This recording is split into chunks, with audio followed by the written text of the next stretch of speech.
మీరు ఫస్ట్ మీ spine back bend చేస్తారు, తర్వాత మెల్లగా ఫార్వర్డ్ బెండ్ చేస్తారు. అలాగే బెండ్ చేసిన దాన్ని మీ లెగ్ బ్యాక్ చేసి హెడ్ అప్ చేస్తారు.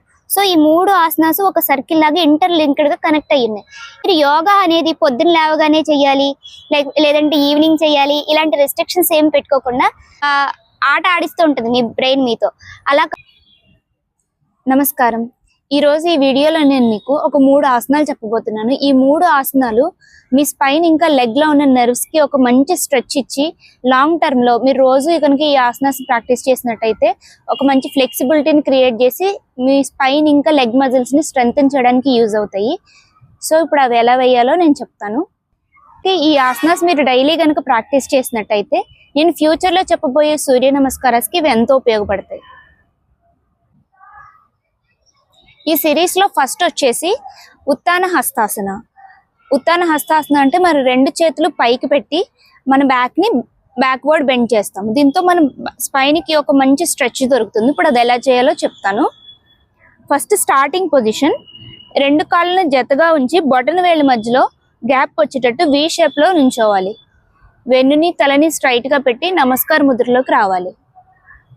ఇక్కడ నుంచి ఇన్హేల్ చేస్తూ మీ 2 చేతుల్ని పైకి లిఫ్ట్ చేయాలి. ఎక్సేల్ చేస్తూ బ్యాక్వర్డ్ బెండ్. ఇన్హేల్ చేస్తూ అప్. ఎక్సేల్ చేస్తూ నార్మల్ పొజిషన్.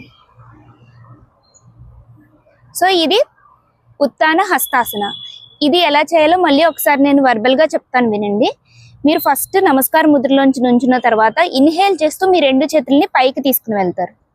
ఒక మంచిగా స్ట్రైట్ గా మీ పొజిషన్ వచ్చిన తర్వాత లైట్ గా ఎక్స్హేల్ చేస్తూ మీరు బ్యాక్ కి బెండ్ అవ్వాలి. బ్యాక్ బెండ్ అయ్యేటప్పుడు మీ నడుము మంచి ఆర్క్ షేప్ లో ఉండేటట్టు చూసుకోవాలి. దానివల్ల మీ స్పైన్ లో ఉన్న నెర్వ్స్ అన్నిటికీ మంచి స్ట్రెచ్ దొరుకుతుంది. ఆసన ఎప్పుడు కూడా నిదానంగా చేయడం అలవాటు చేసుకోండి. రెండోసారి చేసి చూపిస్తాను. నమస్కార Mudra. Inhalation, hands up. Exhale చేస్తూ బ్యాక్. ఇన్హేల్ చేస్తూ అప్. ఎక్సేల్ చేస్తూ నార్మల్ పొజిషన్. మన బాడీకి న్యాచురల్ గా ఒక టెండెన్సీ ఉంటుంది. అదేంటంటే ముందు మన హెడ్ మూమెంట్ ఇచ్చేసి తర్వాత మన చేతుల మూమెంట్ చేస్తాం. ఇలా అంటే హెడ్ ముందు వెనక్కి పెట్టేసి తర్వాత చేతులు కదుపుతాం. అలా కాకుండా మన చేతుల్ని తలని సమాంతరంగా బ్యాక్ తీసుకుని రావాలి. మీకు ఎంతవరకు అయితే అంతవరకే. ఫస్ట్ లో మీరు పూర్తిగా బెండ్ అవ్వలేకపోతే ఇట్స్ ఓకే. మీకు ఎంతవరకు బెండ్ అవ్వగలుగుతున్నారో అంతవరకు బెండ్ అవ్వండి. ఒకసారి ఆ బెండింగ్ ఎలా అన్నది నేను మళ్ళీ చేసి చూపిస్తా చూడండి. ఇన్హేల్ చేస్తూ మీరు చేతుల్ని పైకి పెట్టిన తర్వాత అలాగే బ్యాక్ కి బెండ్ అవ్వాలి. మీరు ఉండగలిగినంతసేపు ఉండి పైకి వచ్చి ఎక్సేల్ చేస్తూ డౌన్. ఈ సిరీస్ లో 2వ ఆసన వచ్చేసి పాదహస్తాసన. అంటే మీ 2 చేతుల్ని పామ్స్ ఉంటాయి కదా, ఈ 2 పామ్స్ ని మీ పాదాల దగ్గరికి తీసుకెళ్లి ఉంచడం. ఇప్పుడు అది ఎలా చేయాలో చెప్తాను. ఫస్ట్ స్టార్టింగ్ పొజిషన్, 2 కాళ్ళని జతగా ఉంచి బొటన వేళ్ళ మధ్యలో గ్యాప్ వచ్చి వి షేప్ వచ్చేటట్టు చూసుకోవాలి. Body straight and head straight. నమస్కార ముద్ర. ఇన్హేల్ చేస్తూ మీ 2 చేతుల్ని పైకి తీసుకుని వెళ్ళి ఎక్సేల్ చేస్తూ నైస్ గా ఫార్వర్డ్ బెండ్. 2 చేతుల్ని మీ పాదాల పక్కన పెట్టాలి. ఈ పాస్చర్ లో మీరు ఉండగలిగినంతసేపు ఉండి మీరు పైకి వద్దాం అనుకుంటున్నప్పుడు ఇన్హేల్ చేస్తూ మెల్లగా పైకి రావాలి. సో వన్స్ మీరు స్ట్రైట్ అప్ అయిన తర్వాత ఎక్సేల్ చేస్తూ నార్మల్ పొజిషన్. ఇప్పుడు ఈ ఆసన చేసేటప్పుడు కామన్ కరెక్షన్స్ చూద్దాము. మన బాడీ వచ్చే న్యాచురల్ టెండెన్సీ ఏంటంటే ఫస్ట్ తలనో లేదా చేతుల మూమెంటో చేసేసి తర్వాత మిగిలిన పార్ట్ తీసుకురావడం. ఇప్పుడు అలా కాకుండా మన చేతుల్ని తలని సమాంతరంగా కిందికి తీసుకెళ్ళాలి. ఇప్పుడు అది ఎలాగో నేను చేసి చూపిస్తాను చూడండి. మీ హెడ్ ఇంకా హ్యాండ్స్ ఒకటే మూమెంట్ లో ఇలా ముందుకు బెండ్ అవ్వాలి. ఓకే, మీరు పైకి వచ్చేటప్పుడు కూడా అప్ అయ్యేటప్పుడు కూడా ఫస్ట్ మీ హ్యాండ్స్ ని హెడ్ లెవెల్ కి తెచ్చుకుని ఇక్కడ నుంచి స్ట్రైట్ గా అప్ అవ్వాలి. ఇప్పుడు కొంచెం మందికి బెండ్ సరిగ్గా రాదు, అంటే సరిగ్గా పూర్తిగా బెండ్ అవ్వలేరు. వాళ్ళు ఇక్కడ వరకు బెండ్ అవ్వగలిగితే ఇక్కడ వరకే బెండ్ అవ్వండి. కాకపోతే ఇంపార్టెన్స్ ఏంటంటే మన హ్యాండ్ ఇంకా హెడ్ సమాంతరంగా మూవ్ అవడం అనేది ఇంపార్టెంట్. మీరు ఇంతవరకు బెండ్ చేయాలని ఫస్ట్ లో ఇనీషియల్ స్టేజ్ లో పుష్ చేయక్కర్లేదు, మీకు ఎంతవరకు స్ట్రెచ్ వస్తే అంతవరకు. వన్స్ మీరు అప్ అవ్వాలనుకున్నప్పుడు మీ హ్యాండ్ ఇంకా హెడ్స్ ఒకే పొజిషన్కి తెచ్చుకుని అక్కడి నుంచి స్ట్రైట్గా పైకి. ఈ పాదహస్తాసనం ఇంకోసారి చేసి చూపిస్తాను, మీరు అబ్జర్వ్ చేయండి. ఫస్ట్ నమస్కార ముద్ర. ఇన్హేల్ చేస్తూ మీ చేతులు రెండు అప్ చేస్తారు. ఎక్సేల్ చేస్తూ స్ట్రైట్గా ఫార్వర్డ్ బెండ్. మీ చేతులు రెండు మీ పాదాల దగ్గరికి వచ్చేటట్టు ముందుకు వంగుతారు. ఇక్కడ మీరు ఎంతసేపు ఉండగలిగితే అంతసేపు ఉండి పైకి రావాలనుకున్నప్పుడు ఇన్హేల్ చేస్తూ స్ట్రైట్గా అప్, ఎక్సేల్ చేస్తూ డౌన్. ఈ సిరీస్లో లాస్ట్ ఆసనం వచ్చేసి అశ్వ సంచాలన ఆసనం. అది ఎలా చేయాలో ఇప్పుడు చెప్తాను. ఫస్ట్ స్టార్టింగ్ పొజిషన్, మీ రెండు కాళ్ళని వీ షేప్ వచ్చేటట్టు నుంచుని బాడీ స్ట్రైట్, హెడ్ స్ట్రైట్, నమస్కార ముద్ర. ఇన్హేల్ చేస్తూ మీ చేతుల్ని అప్ చేయాలి. ఎక్సేల్ చేస్తూ ఫార్వర్డ్ బెండ్, పాదహస్తాసన పొజిషన్లోకి రావాలి. ఇక్కడ నుంచి ఇన్హేల్ చేస్తూ మీ రైట్ లెగ్ని బ్యాక్కి తీసుకెళ్ళాలి, హెడ్ని అప్ చేయాలి.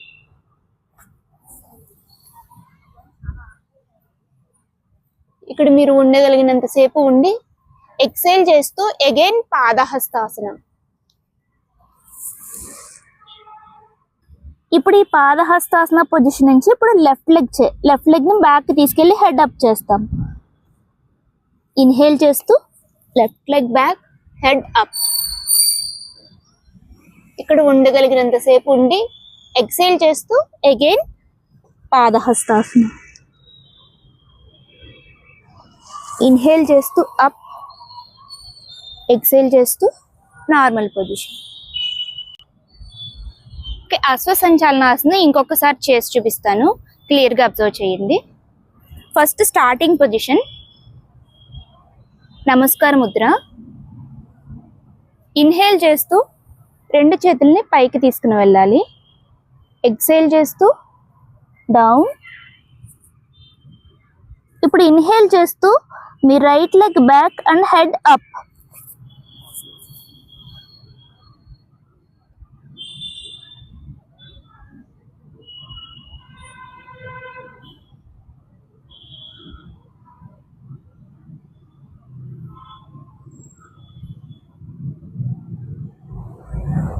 ఇక్కడ ఉండగలిగినంతసేపు ఉండి ఎక్సేల్ చేస్తూ అగైన్ పాదహస్తాసన.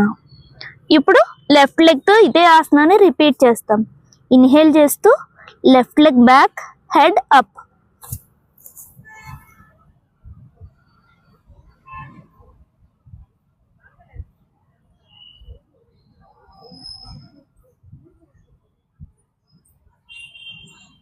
ఇక్కడ ఉండగలిగినంతసేపు ఉండి ఎక్సేల్ చేస్తూ పాదహస్తాసన. స్లోగా ఇన్హేల్ చేస్తూ అప్, ఎక్సేల్ చేస్తూ హ్యాండ్స్ డౌన్. ఈ మూడు ఆసనాలు మీరు రెగ్యులర్గా ప్రాక్టీస్ చేయడం వల్ల మీ బ్యాక్ ఇంకా లెగ్ మజిల్స్కి మంచి స్ట్రెచ్ దొరుకుతుంది. ఉత్తాన హస్తాసనాలో మీరు మీ స్పైన్ని ఇలా బ్యాక్వర్డ్ బెండ్ చేస్తున్నారు, సో మీ స్పైన్లో ఉన్న నర్వ్స్ అన్నిటికీ మంచి స్ట్రెచ్ దొరుకుతుంది. నెక్స్ట్ పాదహస్తాసనాలో మీరు అదే స్పైన్ని ఫార్వర్డ్ బెండ్ చేస్తున్నారు. ఇప్పుడు వెనక్కి వెళ్ళిన నరాలన్నీ కూడా ఇలా మంచిగా ఫార్వర్డ్ స్ట్రెచ్ దొరుకుతుంది వాటికి. సో ఇక్కడ మీ నరాలన్నీ కూడా రిలాక్స్ అయ్యి బ్లడ్ సర్క్యులేషన్ ఇంప్రూవ్ అవుతుంది. ఇలా మీరు పాదహస్తాసన చేసినప్పుడు మీ లెగ్ మజిల్స్లో ఉన్న నర్వ్స్ అన్ని స్ట్రెచ్ అవ్వడానికి బాగా అబ్జర్వ్ చేస్తారు. తర్వాత మీరు అశ్వ సంచాలనాసనం. ఈ ఆసనాలో మీ స్పైన్కి మంచి బెండ్, ఇంకా మీ లెగ్ మజిల్స్ అన్నిటికీ మంచి బెండ్ స్ట్రెచ్ దొరుకుతుంది. నేను ఇప్పుడు చెప్పిన ఈ మూడు ఆసనాసు ఇంటర్లింక్డ్గా కనెక్ట్ అయ్యి ఉంటాయి. మీరు ఫస్ట్ మీ స్పైన్ని బ్యాక్ బెండ్ చేస్తారు, తర్వాత మెల్లగా ఫార్వర్డ్ బెండ్ చేస్తారు. అలాగే బెండ్ చేసిన దాన్ని మీ లెగ్ బ్యాక్ చేసి హెడ్ అప్ చేస్తారు. సో ఈ మూడు ఆసనాసు ఒక సర్కిల్ లాగా ఇంటర్లింక్డ్గా కనెక్ట్ అయ్యి ఉన్నాయి. ఈ మూడు మీరు ఒక సెట్లా తీసుకుని ఈ సెట్ని 3 times, 5 times, 7 times అలా ఆడ్ నెంబర్స్లో ప్రాక్టీస్ చేసుకుంటూ వెళ్తే మీకు మెల్లగా స్పైన్ ఇంకా లెగ్ మజిల్స్లో ఒక ఫ్లెక్సిబిలిటీ అన్నది స్టార్ట్ అవుతుంది. సో మీరు యోగా అనేది పొద్దున్న లేవగానే చెయ్యాలి, లేదంటే ఈవినింగ్ చెయ్యాలి, ఇలాంటి రెస్ట్రిక్షన్స్ ఏం పెట్టుకోకుండా మీరు ఎప్పుడు వీలైతే అప్పుడు చేసుకునేటట్టు సింప్లిఫై చేసి మీకు అందించడమే ఈ ఛానల్ ద్వారా మా ఉద్దేశం. అంటే మీరు పొద్దున్నే లేవలేదు, ఈ రోజు ఇంక నేను యోగా చెయ్యొద్దులే అని మీ బ్రెయిన్ మీకు ఒక ఆట ఆడిస్తూ ఉంటుంది మీ బ్రెయిన్ మీతో. అలా కాకుండా మీరు పొద్దున్న లేవలేకపోయినా సరే ఎప్పుడు లేస్తే అప్పుడు మీరు ఈ 3 ఆసనాస్ చేయడానికి మీకు మాక్సిమం ఒక 5 minutes కూడా పట్టదు. 5 minutes టైం మీరు కేటాయించగలిగితే చాలు. మీరు అన్నం తినేసాను, అయ్యో నేను ఇప్పుడు చేయకూడదు, ఇలాంటి రెస్ట్రిక్షన్స్ ఏం పెట్టుకోవద్దు. మీరు ఎప్పుడైనా స్టమక్ కొంచెం లైట్ స్టమక్ కండిషన్స్ తో ఎప్పుడైనా కూడా యోగాసనాస్ ప్రాక్టీస్ చేసుకోవచ్చు. మీరు ఎక్కడున్నా ఎప్పుడు లేచినా కూడా యోగాసనాస్ ప్రాక్టీస్ చేసుకునే విధంగా ఈ యోగాసనాస్ డిజైన్ చేసి మీకు ఈ ఛానల్ ద్వారా అందించడమే మా ఉద్దేశం. సో ఈ ఛానల్లో చెప్పే వీడియోస్ అన్ని మీరు ప్రాక్టీస్ చేస్తూ మీ బాడీలో మంచి ఫ్లెక్సిబిలిటీని, స్ట్రెంగ్త్ ని గెయిన్ చేస్తారని ఆశిస్తూ నమస్కారం.